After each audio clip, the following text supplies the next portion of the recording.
Ou est-ce qu'on est prêt à accepter la parole du Seigneur et ce que le Seigneur dit tel qu'il le dit? Est-ce que nous sommes prêts à manger réellement Christ, son corps, et à boire de son sang? Ou sommes-nous trop religieux pour accepter une telle pensée? Ici, le Seigneur Jésus-Christ est venu tirer un trait, comme un trait final, un point final, comme une séparation entre ceux qui le suivaient de manière religieuse pour ce que sa main pouvait apporter, les miracles qu'il pouvait faire, pour le pain qu'il pouvait multiplier, et ceux qui étaient capables de le suivre jusqu'à son sacrifice, jusqu'à là, jusqu'à une telle réalité spirituelle. Sommes-nous capables de suivre Jésus jusqu'à une telle doctrine, jusqu'à une telle révélation, jusqu'à un tel passage? C'est bien là que se fait la différence entre des hommes et des femmes religieuses. C'est là que se fait la différence entre ceux qui ont vraiment reçu la vie éternelle et une foi en partage la même que la nôtre, et ceux qui vont rejeter Jésus-Christ. Jésus-Christ est véritablement le Fils de Dieu. Il a vraiment donné son corps comme une nourriture pour notre âme, son sang comme un breuvage pour nous, afin de nous purifier de toute iniquité, de tout péché, afin de nous libérer. Jésus-Christ est vraiment un pain. Jésus-Christ, son sang est vraiment un breuvage. Alors on ne veut pas simplement s'approcher de Jésus. J'ai dit que la manne, c'était le pain du désert. La manne, c'est le pain du désert. Mais ce pain du désert, Jésus dit que ceux qui ont mangé ce pain du désert, le pain de la manne, ils sont morts dans ce même désert. Mais lorsqu'on mange Jésus-Christ, on ne mourra jamais plus. Il ne s'agit pas donc d'être intéressé par les paroles de Jésus. Il ne s'agit pas d'aller à l'église pour toi, mon ami. Il ne s'agit pas de lire la Bible et de prendre cette Bible comme étant la parole de Dieu, simplement une Bible que tu lis, des paroles que tu lis, des paroles pleines de sagesse. On a parlé de la sagesse.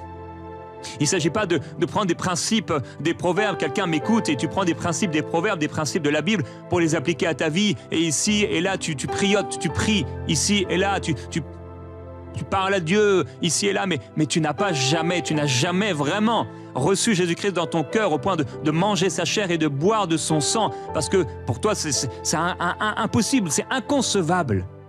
Jésus-Christ ne veut pas simplement nous parler, Jésus-Christ ne veut pas simplement être là devant nous et présenter devant nous de la nourriture et du pain. Il ne veut pas seulement nous donner des paroles de sagesse et d'intelligence, et il ne veut pas seulement nous donner des conseils, parce qu'on peut avoir le pain, on peut avoir la manne, et on peut avoir la sagesse de Dieu, et on peut avoir Moïse même qui est là devant nous et qui nous enseignerait, qui serait notre pasteur tous les jours de notre vie, et on peut pourtant mourir dans le désert, rebelle à Dieu et en colère, à recevoir la colère de Dieu, parce qu'en jamais en réalité, ces paroles sont descendues dans nos cœurs. Le psalmiste dit, j'ai reçu tes paroles et je les ai prises et je les ai dévorées. Elles ont fait du bien à mon âme. Jésus-Christ ne veut pas être à l'extérieur de toi. Il veut habiter dans ton cœur. Il veut être en toi. Il veut vivre en toi. Il ne s'agit pas de regarder une croix, d'avoir un crucifix autour du cou et de regarder le crucifix et de se dire, oh, ça a dû être tellement douloureux. Merci pour ce que tu as fait pour moi. Il s'agit de prendre celui qui est mort sur cette croix et d'accepter sa chair et d'accepter son sang et de le manger, de s'en saisir et de boire de son sang. Il s'agit de se nourrir de Jésus et de prendre Jésus et de prendre Jésus à 100%, d'accepter Jésus-Christ à 100%. C'est une réalité. Mes paroles sont esprit et vie. Il n'est pas en train de nous dire, de parler de la chair humaine. Il n'est pas en train de nous parler d'un sang humain. Il parle de vérités spirituelles qui sont profondes, qu'on doit accepter, dont on doit se saisir. Le Seigneur Jésus-Christ est en train d'amener quelqu'un et d'appeler quelqu'un à la vie éternelle aujourd'hui. Tu t'es promené quelque part autour de Jésus et Jésus est proche de toi, mais il y a cet homme qui s'est approché de Jésus. Jésus lui dit, tu n'es pas loin du salut. Il n'était pas loin du salut, mais il n'était pas sauvé. Ce serait terrible de mourir pas loin du salut. Ce serait horrible de passer tous les jours de ta vie pas loin du salut. Ce serait terrible et terrifiant d'être allé à l'église souvent dans ta vie et d'être pas loin du salut et de mourir pas loin du salut. Tu peux aller à l'église et sortir de cette église et là mourir sur la route, pas loin du salut. On ne veut pas être pas loin du salut. On ne veut pas manger une manne, une nourriture dont on a encore besoin demain. Ils avaient besoin demain de cette manne pour pouvoir manger à nouveau, tout comme ils avaient besoin que de faire sans cesse les mêmes sacrifices qui ne pouvaient jamais vraiment pardonner leurs péchés, qui ne pouvaient jamais vraiment effacer leurs péchés, jusqu'à ce que Jésus-Christ vienne et il s'est offert et il s'est donné comme on peut donner un pain et comme on ne s'attend pas à recevoir quelque chose de ce pain ou d'avoir un reste de ce pain, rien en retour, il s'est donné parfaitement, volontairement sur la croix et il a tout donné, tout accompli. Il n'a rien gardé pour lui de ce pain qu'il était, mais il a tout donné et son sang a été versé afin que tu sois sauvé, afin que je sois sauvé et que je possède, que nous possédions la vie éternelle. Si tu espères être sauvé, cela ne suffit pas. Si tu espères avoir la vie éternelle, cela ne suffit pas. Lorsque tu es sauvé, tu as la conviction par le Saint-Esprit qui vient habiter maintenant dans ton cœur que tu es sauvé. Je voudrais te parler aujourd'hui, toi qui m'écoutes. Es-tu vraiment certain d'avoir en toi la vie éternelle? Es-tu comme les disciples de Jésus ce jour-là, qui s'en sont en allés parce que c'était trop? Est-ce que Jésus t'a trop demandé? Est-ce que quand Jésus te demande trop, tu fais demi-tour? Est-ce que, en fait, tu es intéressé à Jésus, mais jusqu'à un certain endroit, jusqu'à un certain moment, mais là, non. Tu, en fait, n'as pas donné ton cœur à Jésus-Christ. Tu as gardé une partie pour toi. Et c'est cette partie qui va t'amener en enfer si tu la gardes encore pour toi. Ananias et Saphira ont gardé le meilleur pour eux. Ils ont juste donné les restes à Dieu. Si tu as donné les restes à Dieu, ça ne suffit pas. 80% de ton cœur ne suffira pas à être sauvé. Tu as besoin de te nourrir de Jésus-Christ et de le recevoir dans ta vie, dans ton cœur, comme le sauveur personnel qu'il est, le Fils de Dieu et le Seigneur véritable. Si tu entends aujourd'hui ma voix et que le Saint-Esprit travaille dans ton cœur à un point tel que tu réalises qu'en réalité c'est vrai, Jésus était là, loin de toi, ou peut-être proche de toi, peut-être le salut était proche de toi, mais tu n'as jamais été sauvé.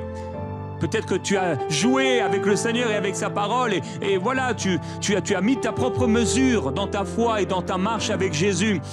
Jamais trop, Seigneur, jamais trop. Ne me demande pas cela, ne me demande pas trop. Le Seigneur Jésus-Christ est en train de te parler et il veut te sauver aujourd'hui. Et il te dit encore, comme il a dit, es-tu prêt à manger ma chair? Es-tu prêt à manger mon corps? Es-tu prêt à boire de mon sang? Sans mon sang, sans ma chair, tu ne peux pas être sauvé. Tu ne peux pas recevoir la vie éternelle. Alors si ces paroles résonnent dans ton cœur, j'aimerais t'inviter à cette prière maintenant.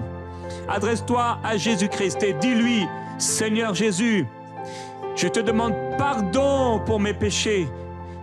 Je te demande pardon d'avoir gardé un reste. Je te demande pardon de ne pas t'avoir donné entièrement mon cœur. Mais aujourd'hui, je veux recevoir le pain vivant.